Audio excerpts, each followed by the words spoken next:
sida muuqaalka ku soo aragtay ama sida klibka aad ugu jeedo waa fanaan Sharma Boy maanta la soo daayay ama maanta xabsiga laga soo daayay waana arin aad iyo aad u farxad badan ama arin ay Soomaalidu idil ku faraxsan tahay sababtoo tahay ninkan wuxuu soo maray waqti aad iyo aad u xun ama waqti fara badan oo ilaa adiga ugu yaraan 20 beri ama 15 beri ugu badnaa xabsi oo yaraan ku jiray maantana wala soo fasaxay waana arin aad iyo aad loogu farxi karo ama Soomaalidu idil ku wada faraxsan ama dadka khaaska u taageera ama bulshada taageerto ama dadka ku xiran ama dadka fankiisa xiiseeyo aad iyo aad ugu faraxsan yihiin waana arin waa la dhihi karo ma sha Allah 100% waa arin aad iyo marka waxaan dhihi karnaa waa wax bulshada dhan oo idil ka falcelin doonto waxaana aad iyo aad dadka aad iyo aad ku sii farxsan ama dadka sida qaaska ah oo sii farxsan waa dhalinyarada Muqdisho ama dhalinyarada xiiseeso fanka magaalada Muqdisho degan waa Soomaalidu way ku wada farxsan tahay laakiin waxa aad iyo aad ninka ugu siis u qabaan ama aad iyo aad u xiiseeyo ama aad iyo aad ugu xiran ama Soomaalidu aad ugu badan meesha ugu badan ay joogan وعاصمة الصومالية مجال المقدشو ودانيراس أو إن بدن عاد ياد وحرن إنك فنكيسة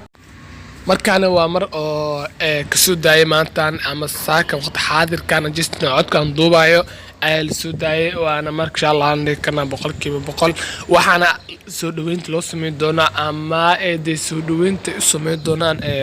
dhalinyarada reer Muqdisho ama dhan noqdo dhalinyarada ee markuu jistino uu ku soo jahaya magaalada Muqdisho waa meesha fankiisa uu ku aasaasan yahay ama meesha fankiisa ku soo anbaxay ama meesha kaliya fankiisa ku kala kacay ama dadka Soomaaliyeed idil ku wada barteen marka magaalada Muqdisho haduu yimaado soo dhaweynta loo sameeyo doono waa soo dhaweyn taariikha 100% ah waa soo dhaweyn oo ku hilmaami doona dhibaatooyinkii farabadnaa ee soo gaaray ninkan ama dhanka YouTube ka noqota ama gaariga shilkii ugu badnaa ama dhibka meesha ugu badan oo ka soo gaaray waa dhanka shilka dhankaas oo ah qof ku geeriyootay sababtii tahay qof gacanta sababsato ama gacanta sabab u noqoto waa arin aad iyo aad u xanuun badan ama arin waa arin aad ka soo kabsan karin waana arin intaas bilooyin ama intaas sanadooyin ku qaadan karto sababtoo tahay qof dhan oo bilaadan naf nool oo dhan ilaahay abuuray hadii gacanta sabab looga dhigo ilaahay noogama dhigee sabab ku noqoto waa arin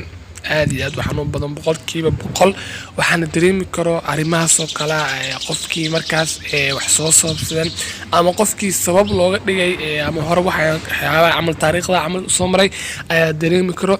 marka waxa dhihi karnaa fanaankan soo dhaweyn aad iyo aad weyn ama soo dhaweyn